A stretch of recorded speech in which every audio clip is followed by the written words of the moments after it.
So now I want to ask you about something that I've personally seen happen with my kids, and it's happening now with me, which is cord cutting.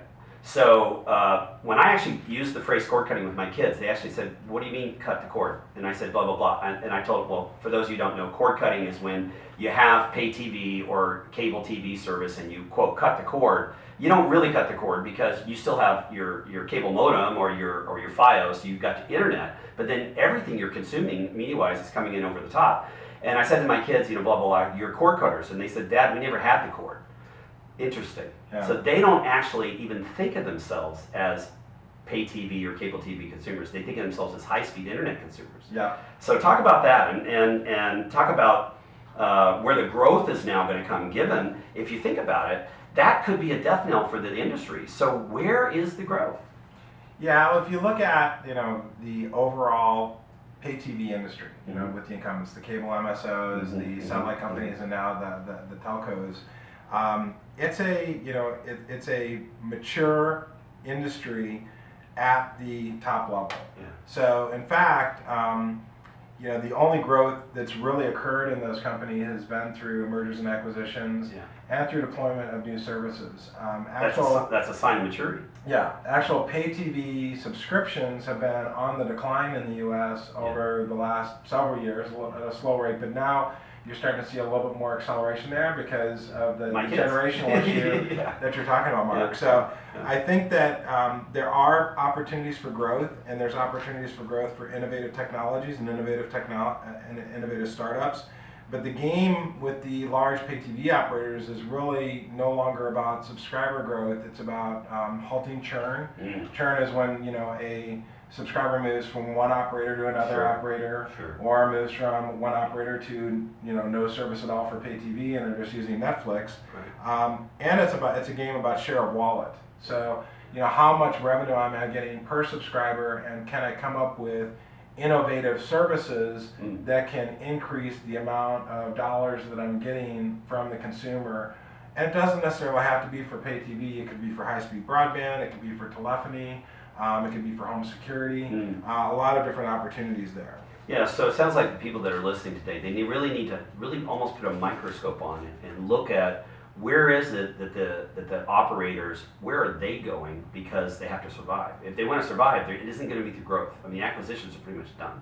So what you're saying is pay attention to where they're going, like the home security. Why are they going there? Well, because it uses the backbone, uses the network, and it's just an additional kind of content, additional kind of service. So to me, when I listen to you, it sounds like you've got a lot of defensive actions going on. And there's nothing wrong with playing defense. When the cable operators and the telcos play defense, that's an opportunity for our listeners to say, how can I help them play defense? Like the example where you help reduce the cost of installation. That's a defensive play. Right? Yeah. And then also, like with your home security example, that's playing offense, right? But here's the thing, and this is the one that bothers me the most, is you got these big mature companies that aren't growing, and yet it's really hard for them to innovate. And on the other hand, you've got these little tiny startups, and most of them aren't as successful as Entropic. They're kind of in that middle. They're doing something really valuable, but they can't get the attention. So here's my $10,000 question. Isn't there a way to get these guys together? Isn't there a way to match them up?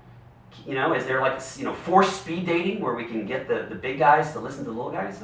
Yeah, Am I crazy? No, I think that there's definitely a bridge that you can cross there, but it gets back to, again, understanding the ecosystem. Yeah. And if you look at big companies versus small companies, I mean, there's two things I like that are little stories around that. One is, in a small company, you have one person doing 5 jobs. In a big company, you have 5 people doing 1 job. So true. I think the other thing is, in a startup, you have very little process. You might have some amount of process, but an engineer is going to be saying, why do I need to document this? I'm documenting it for myself. Yeah. So just throw the documentation over their shoulder. Yeah. Whereas big companies get such large bureaucratic processes because they're designed to make sure some bonehead doesn't make a decision that tanks the company. Right. So it's protected. It's protected. Yeah. It's defensive. Yeah. So it's one of those things where that's part of the ecosystem, part of dealing with mature companies. They do want to innovate. They have a desire to innovate, but it's very difficult for them. One of the processes that exists there is this kind of push-pull relationship between the technology arm, the CTO's office of a pay TV operator, and then the finance and operations portions of those organizations that basically want to run them like a bank. Yeah. You know, this is all about cash flow, and it's about maximizing cash flow, which means I don't spend much money on R&D, I don't spend much money on CapEx. And at the end of the day, you have to do both. You know, in order to survive, you have to both eat and breathe. You know, if you stop either one of them, you know, it's not going to work, and that's a delicate balance you have to navigate through. So now here's another thing we touched on a few minutes ago, but this is a really key point that I think it would really help our listeners.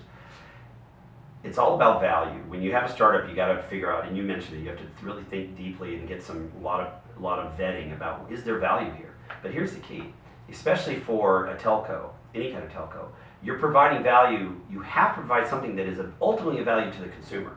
Otherwise, money doesn't flow upstream. But I would say there's probably more opportunities that provide value internally to the telco, to the pay TV operator. Am I right? Yeah, I mean, I think this is a challenge that a lot of startups have, a lot of entrepreneurs have, is they think, okay, I've got this awesome solution that's going to appeal to the consumer, and they might actually be right, this is something the consumer would really like. But it's extremely difficult to reach the consumer. Because you can't get to them. Without a channel. They're not your customer. Exactly. They're somebody else's customer. Exactly. Yeah. So you have to find ways where you identify key pain points for the pay TV operators and other people in the food chain, and that also appeal to the consumer. If you're able to do that, then you have a chance. It's no guarantee, but and I think the big ones in the pay TV industry is, how can I lower their cost of delivering service? How can I increase their revenue per subscriber?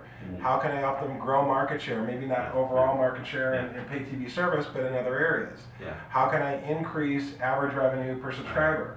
All of those things are critical. And then you have to understand the language that they speak. This is something where a lot of very strong technologists really struggle that are entrepreneurs, because they don't know, they may have a brilliant idea, but it gets lost in translation. So you have to be able to understand the language that the operator speaks and be able to communicate the idea in such a way that they can actually understand it. Now there's another piece though.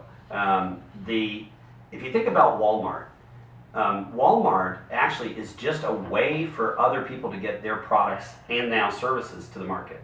So aren't the operators kind of the same thing? Aren't they sort of controlling the shelf space? Yeah, they're a channel to the consumer. They own the consumer. They do control the consumer. In a great regard, they do. And I think that's where the biggest opportunity is. And there's huge value in incumbency.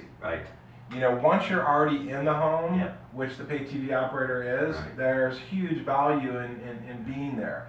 You have brand recognition, sometimes not always the greatest relationship or reputation with customers, but most customers, most consumers continue to use some form of pay TV service.